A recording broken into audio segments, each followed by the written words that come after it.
11वी अर्थशास्त्र प्रकरण नंबर 4 पुरवठा विश्लेषण या प्रकरणाचा अभ्यास करणार। सुरुवातीला या प्रकरणाची आपण प्रस्तावना बघूया। मागणीच्या अभ्यासाप्रमाणे पुरवठ्याचाही अभ्यास महत्त्वाचा आहे। पुरवठा ही एक मूलभूत आर्थिक संकल्पना आहे जी विक्रेत्याकडे उपलब्ध असलेले विशिष्ट वस्तू आणि सेवांच्या एकूण नगदसंख्येचे वर्णन करते। कोणत्याही विशिष्ट किमतीला विक्रीसाठी उपलब्ध असलेली एकूण वस्तू आणि सेवा यांची संख्या म्हणजे पुरवठा होय। मागील प्रकरणामध्ये आपण मागणीचा अभ्यास केला। मागणीच्या अभ्यासामध्ये विविध संकल्पना अभ्यासल्या, त्याचप्रमाणे पुरवठा ही सुद्धा संकल्पना महत्त्वाची आहे। डॉक्टर मार्शल म्हणतात, पुरवठा आणि मागणी ही दोन एकाच कात्रीची दोन पाती आहेत।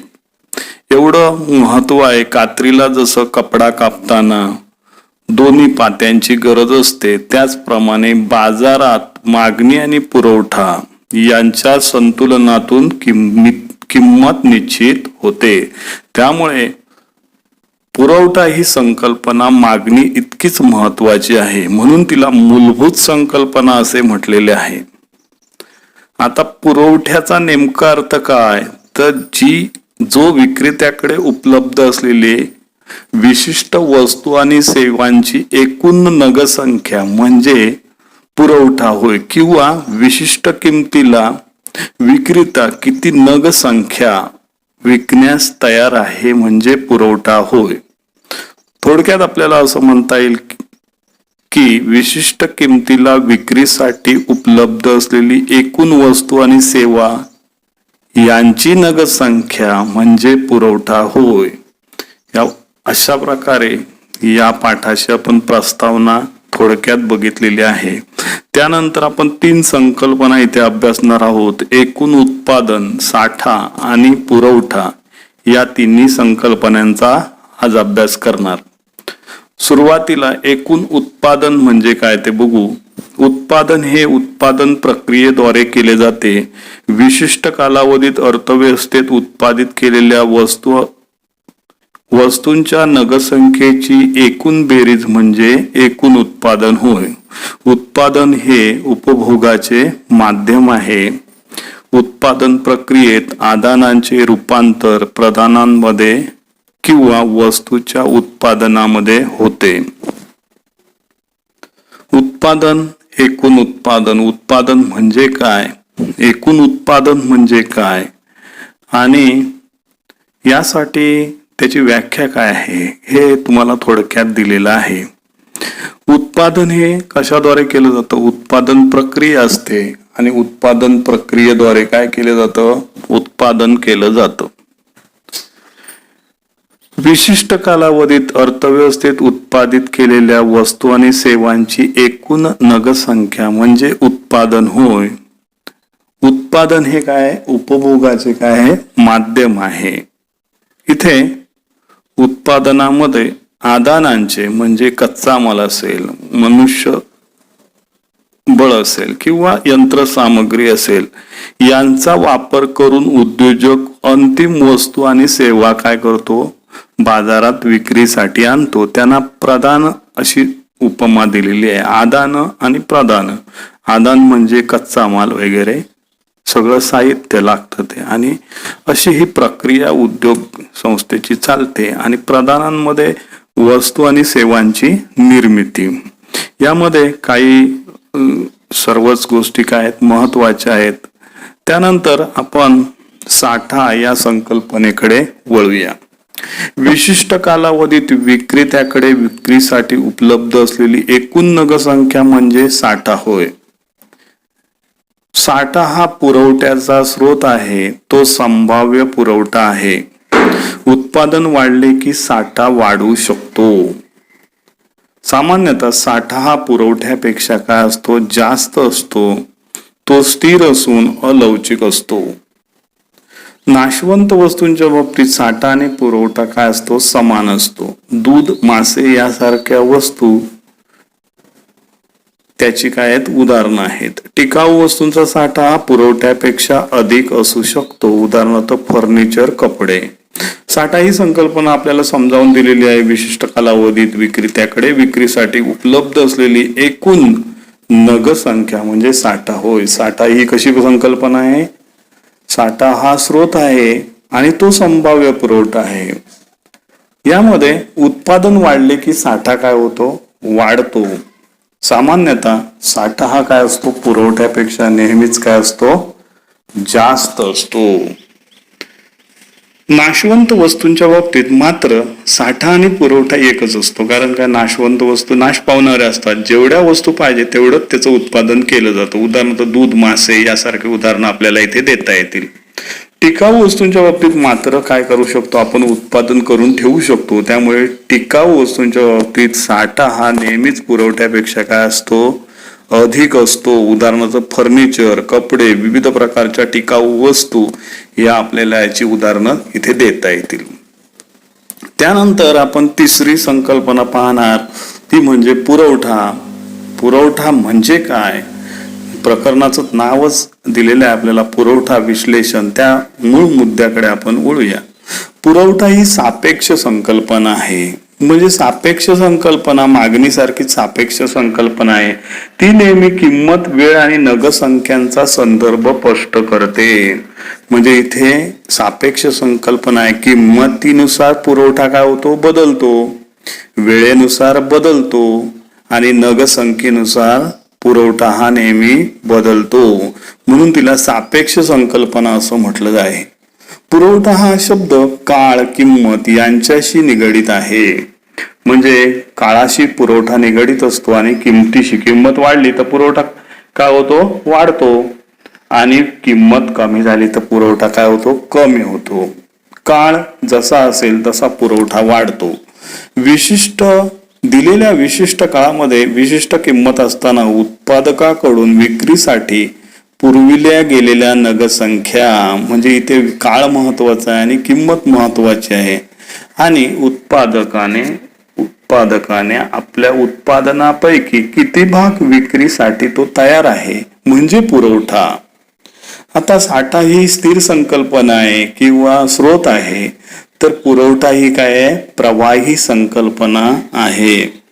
उत्पादकाने उत्पादित केलेल्या वस्तूची नगसंख्या आणि विशिष्ट काळ जसे की 1 दिवस, 1 आठवडा, 1 महिना, 1 वर्ष यामध्ये विक्रीसाठी बाजारात उपलब्ध केलेली नगसंख्या म्हणजे पुरवठा होय.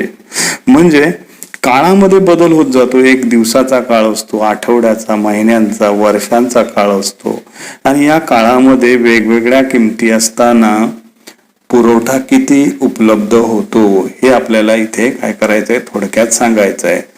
सुंदर असं आकृती क्रमांक 4.1 दिलेली आहे. यामध्ये एक विक्रेता आहे आणि विक्रेत्याकडे काय आहे? एक साठा म्हणजे त्याने काढलेली फळं आहेत झाडाची आणि हा विक्री करतोय, तो विक्रेता आहे.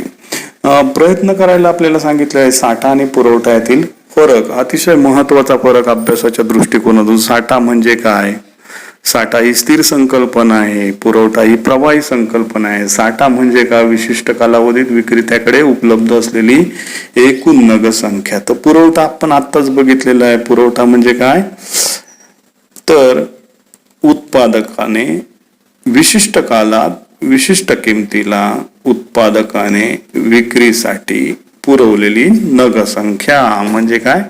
आपण त्याला पुरवठा असं म्हणू शकतो. साठा हा जास्त असतो आणि पुरवठा हा काय असतो? कमी असतो. अशा प्रकारे तुम्ही फरक याचा स्पष्ट करायचा आहे. त्यानंतर पुरवठ्याची व्याख्या. पॉल सॅम्युएल्सन याने पुरवठ्याची व्याख्या सुंदर शब्दात केलेली आहे. बाजारात अस्तित्वात असलेल्या किमती आणि विक्रेता विक्रीसाठी इच्छुक असलेल्या वस्तूंची नगसंख्या यातील संबंध म्हणजे पुरवठा होय. बाजारात अस्तित्वात असलेल्या किमती म्हणजे बाजारात कोणकोणत्या किमती अस्तित्वात आहेत एखाद्या वस्तूच्या, त्या किमती आणि विक्रेता विक्रीसाठी किती नगांची विक्री करण्यास इच्छुक आहे यातील संबंध म्हणजे काय सांगितलेलं आहे? पुरवठा असं म्हटलेलं आहे. दुसऱ्या शब्दात आपल्याला सांगितलंय विशिष्ट वेळी विशिष्ट किमतीला साठ्यातील जो भाग प्रत्यक्षपणे विक्रीसाठी आणला जातो त्याला काय म्हटलं जातं? पुरवठा असं म्हटलं जातं. विशिष्ट वेळेचा संबंध आहे, विशिष्ट किमतीचा इथे संबंध आहे. साठ्यातील जो भाग प्रत्यक्षपणे विक्रीसाठी आणला जातो त्याला काय म्हटलं जातं? पुरवठा असं म्हटलं जातं. आता इथे सुंदर एक तुम्हाला उदाहरण दिलेलं आहे. समजा शेतकऱ्याकडे 400 किलोग्रॅम तांदळाचे एकूण उत्पादन केले, तो त्याचा साठा होय. म्हणजे समजा शेतकऱ्याने 4000 किलोग्रॅम तांदळाचं उत्पादन केलं आहे, तो त्याचा काय झाला? पुरवठा झाला. आणि या पुरवठ्यातील 40 रुपये या साठ्यातील प्रति किलोग्रॅम 40 रुपये दराने 1000 किलोग्रॅम तांदूळ विक्रीसाठी बाजारात आणला तर 1000 हा काय झाला? पुरवठा झाला. म्हणजे 4000चा साठा आहे, 40 रुपये किंमत असताना तो काय करतो? 1000 नगसंख्येची विक्री करण्यास तयार होतो. म्हणजे विशिष्ट वेळी विशिष्ट किमतीला साठ्यातील जो भाग प्रत्यक्षपणे विक्रेता विक्रीसाठी उपलब्ध करतो त्याला काय म्हटलं जातं? पुरवठा असं म्हटलं जातं. इथे 40 रुपये किंमत असताना विक्रेता 1000 नगसंख्येची विक्री करण्यास किंवा 1000 किलोची विक्री करण्यास तयार आहे. तर अशा प्रकारे पुरवठा ही संकल्पना आपल्याला समजलेली आहे. परत एकदा आपण सॅम्युल्स यांची व्याख्या बघूया. बाजारात अस्तित्वात असलेल्या किमती आणि विक्रेता विक्रीसाठी इच्छुक असलेल्या वस्तूंची नगसंख्या यातील संबंध म्हणजे काय? पुरवठा होय. किंवा सोपी व्याख्या तुम्ही घेऊ शकता. विशिष्ट वेळी विशिष्ट किमतीला साठ्यातील जो भाग विक्रेता विक्रीसाठी प्रत्यक्ष बाजारात आणतो त्याला आपण काय म्हणतो? पुरवठा असे म्हणतो. तर अशा प्रकारे पुरवठा ही आपण संकल्पना बघितली. यामध्ये 3 संकल्पना आपण बघितल्या: एकूण उत्पादन, साठा आणि पुरवठा. यानंतर आपण पुरवठा पत्रक हा घटक बघणार आहोत. पुरवठा पत्रकाचे 2 प्रकार पडतात. एक वैयक्तिक पुरवठा पत्रक आणि 2 बाजार पुरवठा पत्रक. सुरुवातीला पुरवठा पत्रक म्हणजे काय? एखाद्या विशिष्ट वस्तूची किंमत आणि त्या वस्तूचा पुरवठा यातील कार्यात्मक संबंध ज्या सारणीद्वारे दर्शविला जातो त्याला पुरवठा पत्रक असं म्हटलं जातं. या व्याख्येमध्ये 2 घटक महत्वाचे आहेत: वस्तूची किंमत आणि त्यातील पुरवठा यातील कार्यात्मक संबंध ज्या सारणीद्वारे दर्शविला जातो. म्हणजे एक तक्ता असतो, टेबल असतं, त्याद्वारे दर्शविला जातो, त्याला आपण काय म्हणतो? पुरवठा असं म्हणतो. किंमत आणि त्या वस्तूचा पुरवठा यातील कार्यात्मक संबंधाला काय म्हटलं जातं? पुरवठा पत्रक असं म्हटलं जातं. त्यानंतर पुरवठा पत्रकाचा पहिला प्रकार वैयक्तिक पुरवठा पत्रक. एका विशिष्ट कालखंडात बाजारात वस्तूंच्या निरनिराळ्या किमती असताना बाजारातील एका विक्रेत्याकडून विक्रीसाठी आणलेली नगसंख्या दर्शविणारे पत्रक म्हणजे वैयक्तिक पुरवठा पत्रक होय. या व्याख्येमध्ये आपल्या लक्षात येतं की एका विशिष्ट कालखंडात बाजारात वस्तूच्या निरनिराळ्या किमती असताना एका विक्रेत्याने, म्हणजे विशिष्ट कालखंडात वेगवेगळ्या किमती असताना एका विक्रेत्याने विक्रीसाठी आणलेली नगसंख्या दर्शविणारे पत्रक म्हणजे वैयक्तिक पुरवठा पत्रक होय. आता खाली आपल्याला एक तक्ता दिलेला आहे. एका रकान्यामध्ये वस्तूची प्रति किलो किंमत दिलेली आहे व वस्तूचा पुरवठा किलोग्रॅम मध्ये दुसऱ्या रकान्यात दिलेला आहे. किंमत 10 रुपये आहे, 20 रुपये, 30 रुपये, 40 रुपये, 50 रुपयापर्यंत वाढत जाते. तसा पुरवठा देखील वाढत जाताना आपल्याला दिसतो.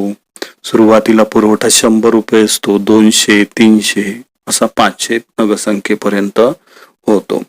तर या पुरवठा पत्रकाचं आपल्याला स्पष्टीकरण करायचं आहे. सुरुवातीला आपण आकृतीमध्ये पुरवठा आणि किंमत यांचा कार्यात्मक संबंध वरील तक्ता स्पष्ट करतो. कमी किमतीला कमी पुरवठा म्हणजे 10 रुपये किंमत असताना 100 नगसंख्येचा पुरवठा केला जातो. तर जास्त किमतीला जास्त पुरवठा म्हणजेच काय 50 रुपये किंमत असताना 500 नगसंख्येचा पुरवठा केला जातो. म्हणजे पुरवठा हा समप्रमाणात बदलतो असे आपल्याला दिसून येते. म्हणजे किंमत कमी झाली तर कमी पुरवठा होतो आणि किंमत वाढली तर पुरवठा काय होतो, वाढतो. आता वैयक्तिक पुरवठा वक्र आपल्याला बघायचा आहे. वैयक्तिक पुरवठा वक्र या वैयक्तिक पत्रकाच्या साहाय्याने काय करता येतो, तयार करता येतो. बघा, आलेख कागदावर एका अक्षावर किंमत रुपयामध्ये घेतलेली आहे आणि दुसऱ्या रकान्यामध्ये पुरवठा किलोग्रॅम मध्येच घ्यायचा आहे. म्हणजे ज्याप्रमाणे तक्त्यात दाखवलेले आहे क्ष वस्तूची किंमत रुपयामध्ये आणि पुरवठा किलोग्रॅम मध्ये, तसंच घ्यायचं आहे आपल्याला. आकृतीमध्ये क्ष अक्षावर पुरवठा घेतलेला आहे आणि य अक्षावर काय घेतलेले आहे, किंमत घेतलेली आहे. पुरवठा वक्र तुमच्या डाव्या हाताकडून बघा, डावीकडून उजव्या हाताकडे वर जातो. म्हणजे डाव्या बाजूकडून उजव्या हाताकडे तो काय जातो, वर जातो. त्याचा आकार कसा आहे, धनात्मक स्वरूपाचा आहे आणि तो किंमत आणि पुरवठा यातील समसंबंध काय करतो, स्पष्ट करतो. त्यानंतर आपण वैयक्तिक पुरवठा बघितला. त्यानंतर बाजार पुरवठा. या व्याख्येमध्ये फक्त एकाच शब्दाने आपल्याला बदल करायचा आहे. बाजारातील सर्व विक्रेत्याने केलेले विक्रीसाठी आणलेले विविध नगसंख्या दर्शविणारे पत्रक. म्हणजे एकाच्या ठिकाणी सर्व आले पाहिजेत. बघा आता व्याख्या, एका विशिष्ट कालावधीत वेगवेगळ्या किमती असताना किंवा बाजारात निरनिराळ्या किमती असताना बाजारातील सर्व विक्रेत्याने विक्रीसाठी आणलेल्या नगसंख्या दर्शविणारे पत्रक म्हणजे बाजार पुरवठा पत्रक होय. या ठिकाणी आपल्याला असं दिसून येतं, एका विशिष्ट कालावधीत वेगवेगळ्या किमती असताना बाजारातील सर्व विक्रेत्याने विक्रीसाठी आणलेली नगसंख्या दर्शविणारे पत्रक म्हणजेच काय, बाजार पुरवठा पत्रक होय. तर वैयक्तिक पुरवठा पत्रकामध्ये एका विक्रेत्याने आणलेली विक्रीसाठी नगसंख्या होती. इथे बाजारात काय असतं, सर्व विक्रेते असतात, अनेक विक्रेते असतात, ते विक्रीसाठी नगसंख्या घेऊन येतात. आता इथे तक्ता दाखवलेला आहे आपल्याला. तक्त्याचं नीट निरीक्षण केल्यावर समजतं की एका रकान्यात वस्तूची किंमत रुपयामध्ये घेतलेली आहे, जसं आपण वैयक्तिक पुरवठा पत्रकामध्ये घेतलेला आहे. मात्र पुढचे कॉलम वाढलेले आहेत बघा. वस्तूचा पुरवठा नगसंख्या किलो, विक्रेता अ आहे, विक्रेता ब आहे आणि विक्रेता क आहे. म्हणजे इथे 3 विक्रेते आहेत आणि ते आपल्या वस्तूचा पुरवठा करतात वेगवेगळ्या नगसंख्या. आणि शेवटच्या कॉलम मध्ये अ अधिक ब अधिक क म्हणजे तिन्ही ह्या विक्रेत्यांचा पुरवठा आहे. तो यालाच काय म्हटलं आहे, बाजार पुरवठा असं म्हटलं आहे. आता या टेबलमध्ये 3च विक्रेते आहेत. बाजारात असंख्य विक्रेते असतात आणि सर्वांचा पुरवठा या तक्त्यामध्ये आपण घेतला तर एकूण पुरवठा आपल्याला मिळतो. सुरुवातीला 10 रुपये किंमत आहे, त्यानंतर 50 रुपये किंमत आहे. पहिला विक्रेता 100 नगसंख्येची, दुसरा विक्रेता 200 आणि तिसरा विक्रेता 300 नगसंख्येचा पुरवठा करतो. त्यावेळी एकूण पुरवठा किती होतो, 600 नगसंख्येचा होतो. तर 50 रुपये किंमत असताना एकूण 1800 नगसंख्येचा किलोचा पुरवठा होतो. या उदाहरणामध्ये आपल्याला उदाहरणाचं स्पष्टीकरण आपल्याला करायचं आहे की आकृतीमध्ये वेगवेगळ्या किमती असताना अ ब क या विक्रेत्याने बाजारात